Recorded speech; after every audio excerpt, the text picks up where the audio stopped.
Le matin qui a suivi cette arrivée tardive sur Phoenix, Arizona, j'ai ouvert la porte de cette chambre, de ce bungalow.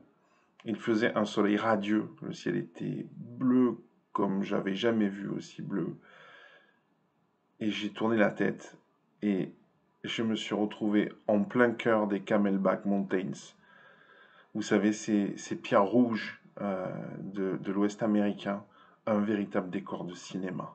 J'étais au cœur de Camelback Mountains, en Arizona, à Phoenix, Arizona, et je voyais des cactus grands comme 3 fois ma taille autour de moi, des montagnes d'une couleur rouge vif. J'étais au cœur de l'Ouest américain.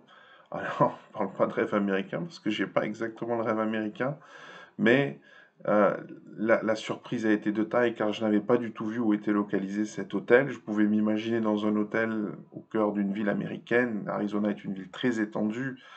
On la survole pendant plusieurs dizaines de minutes avant de toucher l'aéroport. Donc j'aurais pu me retrouver au milieu du dédale des rues, du croisement des rues en perpendiculaire, de ces grandes avenues qui se perdent à l'horizon.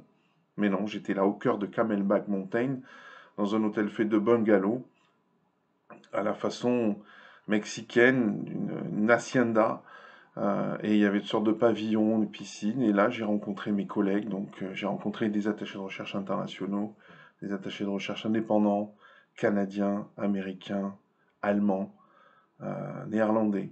Et pendant cette semaine qui s'ouvrait, nous avons beaucoup travaillé et nous avons beaucoup échangé dans une communauté de pratique internationale, professionnelle, des attachés de recherche, des chefs de projets internationaux.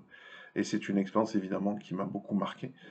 Et j'ai gardé des amitiés depuis ce temps-là avec les personnes que j'ai rencontrées. Nous étions baptisés, ce groupe, les In-Betweeners. Cette idée du moment suspendu entre deux In-Betweeners. Effectivement, c'était ça. C'était la parenthèse inattendue dans une vie professionnelle qui remplit toutes les cases, à la fois sur un plan professionnel, avec des projets très ambitieux, des projets en termes de recherche médicale très utiles, et puis aussi un accomplissement professionnel et le fait de nouer des amitiés professionnelles durables au sein de cet hôtel, de cet événement, de ce lieu.